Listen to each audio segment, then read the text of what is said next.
there became this flip. The CIA, the State Department, they still oppose left-wing socialism, communism, but the biggest threat that they see is right-wing populism, neoliberalism.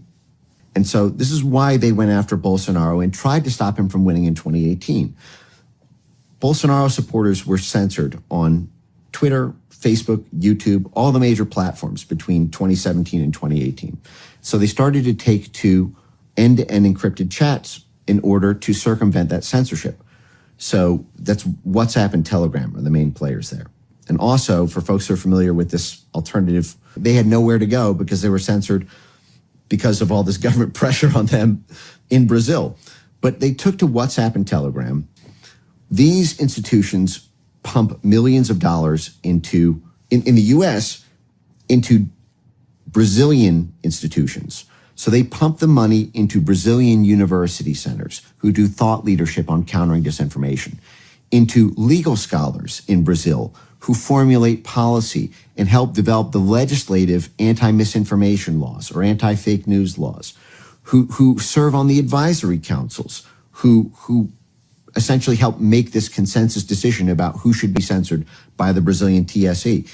And even many of the partnered flaggers to actually target who should be censored in Brazil are U.S. State Department and USAID funded, democracy funded institutions like the Atlantic Council, for example, which actually serves as one of the trusted flaggers of the Brazilian TSE court.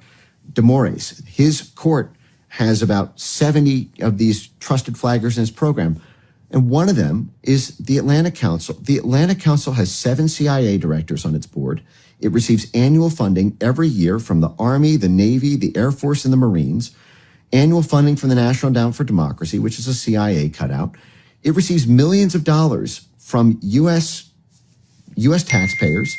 It was also partnered with Burisma, by the way, this NATO think tank.